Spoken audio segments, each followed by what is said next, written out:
has growing and becoming more and more and more a very interesting vehicle for us to approach all of these situations as I just mentioned, right? One clear inspiration was a well-established group of distributors that are based in the United States called GTDC, which is a council that reunite all the big distribution companies from abroad, right? So we had a good relationship with these guys. In fact, we just signed with them a strategic alliance to do similar things in the region. And they are becoming a very interesting source for us to discuss and to learn how we can really benefit together from having the association and to do things together, right? Okay, a little bit about Brazil. I'm not I'm sorry, I'm not an expert, but we collected some data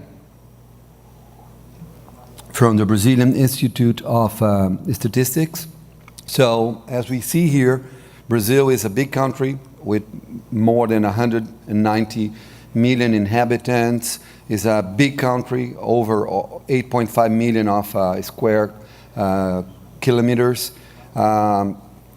Currently, we are number 3 in Americas, and we are number 5th in the world when you use any means of comparison, economic, geographic, population, whatever, right? We are in the famous BRIC group, and I heard something interesting in the radio this morning that we are going to we are going to lend money to Europe to save themselves. So I was proud. I said, well, good. I am 58. It's the first time in my life that I hear that you know, Brazil is going to loan money to countries like France, German, and you know, Greece, Portugal. I said, well, things change. It's a big lesson in life. Okay, go.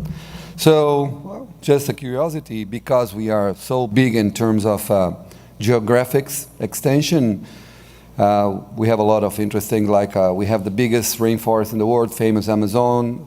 We are the biggest biodiversity in the world because of Amazon. So, and Pantanal, which is a beautiful place. If for some way you have a chance to see, go there and see it because it's beautiful. Okay. In terms of how we are divided in Brazil, there is a curiosity here in terms of size. We are almost the same size of the whole Europe, with the difference that in the Europe you have 48 different countries, and in Brazil we are just 25 single states. So there is another demonstration of the big potential of the country, right? Population by region, as you can see, the biggest concentration are in the southeast and the south. These are the two major dominant regions in the country. It's basically where the whole, you know, economic business happens as well, right? There are business everywhere, but concentrated in southeast and the south, right? Population, too. South and southeast, they are the biggest density in terms of population, in comparison to some regions in Amazonas, for instance, we just mentioned. You have 4 inhabitants per square kilometer, which is pretty low, right? Economic data. The GDP by region, right? This data could be a little outdated because, as many, you know, statistics institutes, they have a delay, right? So data could be 2010 data, or is not really actual 2011 September data, right? But again, demonstrates a potential of the country, right? So a very powerful GDP by region, and again, south, east, and south are the two big ones, right? These are the latest economic summary we were able to get.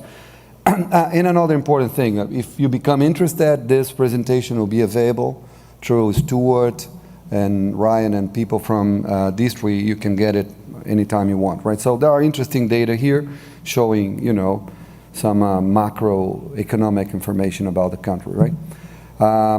this is an interesting slide because it tells us how the social classes are migrating within the country. So it's interesting to see that the concentration of the economic power is not anymore in the hands only of the A-B classes.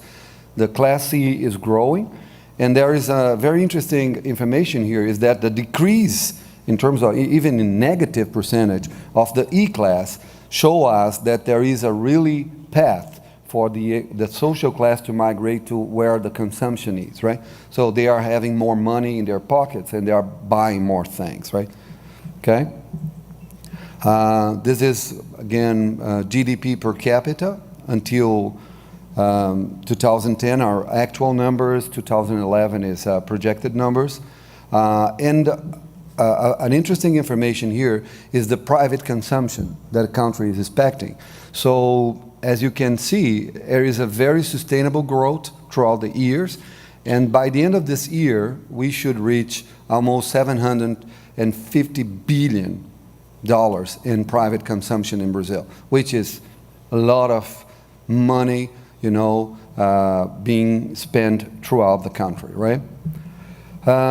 Another important thing in this era of turmoils and earthquakes and everything else, as I just said, you know, Brazil is going to loan money to Europe, so our sovereign risk, you know, get down to a level that I think we never saw it before, right?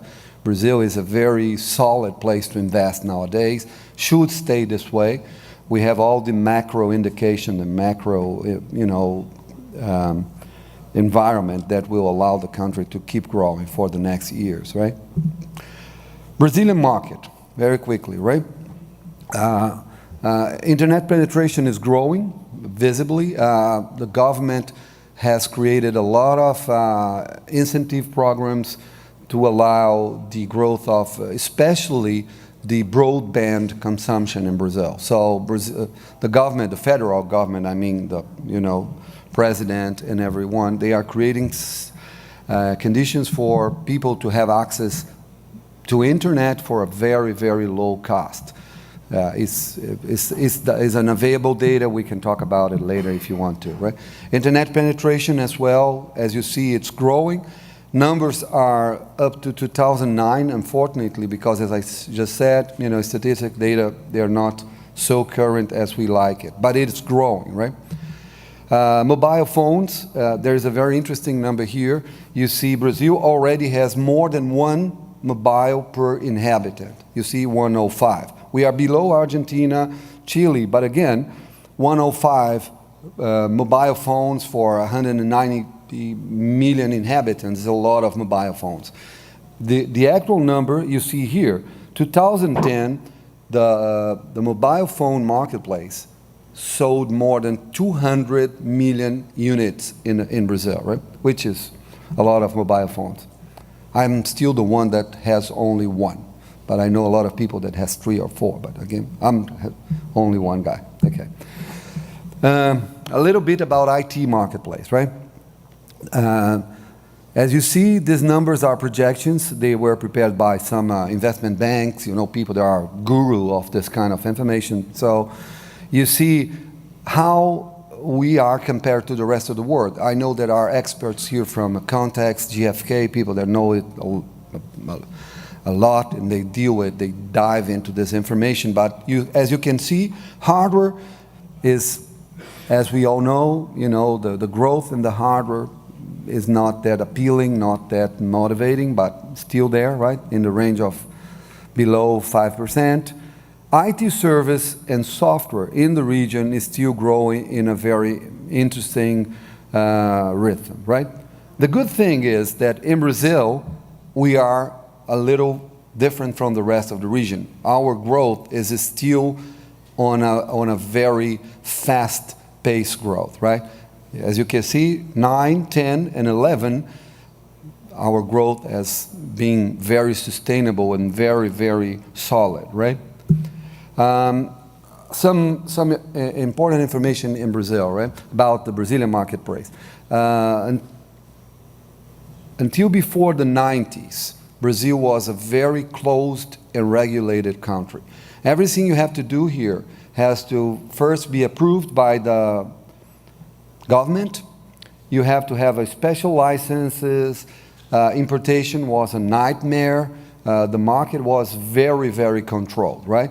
By the 90s, by a president called Fernando Collor de Mello, he opened the marketplace initially for cars, but it comes for everything else, home electronics, computers, telephones, everything else, right? Up to there, the proportion that we used to see was 80-20. The gray market until the 90s were up than 80%, which is stupid, right? Is a number inconceivable, right? And the biggest names, as we are used to know, IBM, HP, etc., they have less than 6% of market share at all, including, their mainframes and big servers. So it was nothing, right? Smuggling was very strong, but we saw a very nice shift in this situation, right? By the beginning of the 90s, the federal government decided to stimulate people to come to the country and to create a model based on local production and creating incentives for local, for even international companies to create their own production, their own manufacturing plants in Brazil, and to stimulate the growth of the marketplace. So they offered cost reductions, incentives for tax exemptions, a lot of benefits for people to come to the country. These are some comparisons here. As I said, you can get the presentation. You will see these numbers as they are here, but there are impressive and important differences between locally produced and imported goodies in Brazil, right?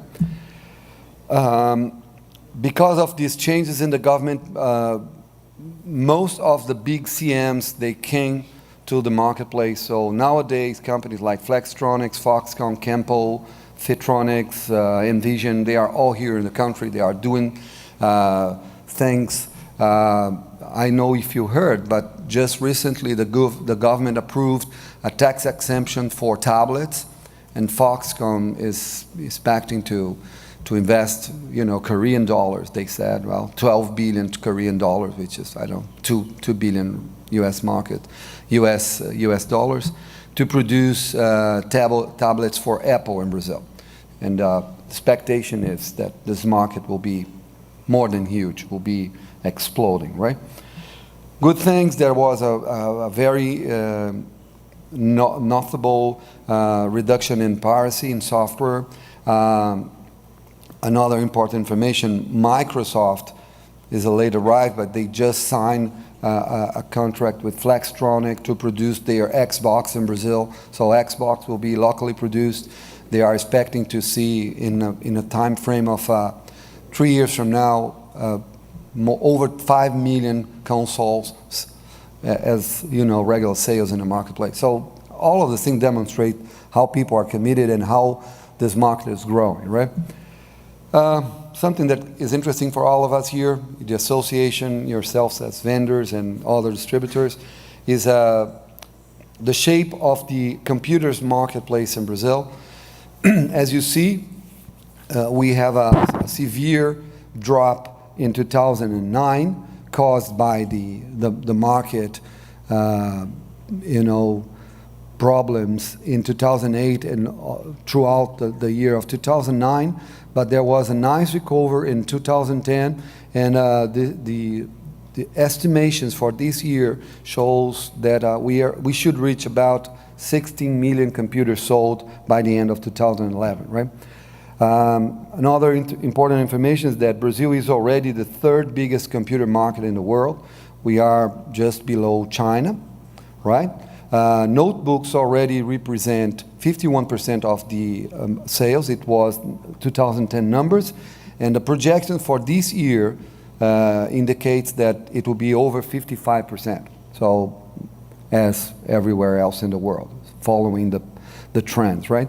There was a significant reduction in the gray market. So notebooks, for instance,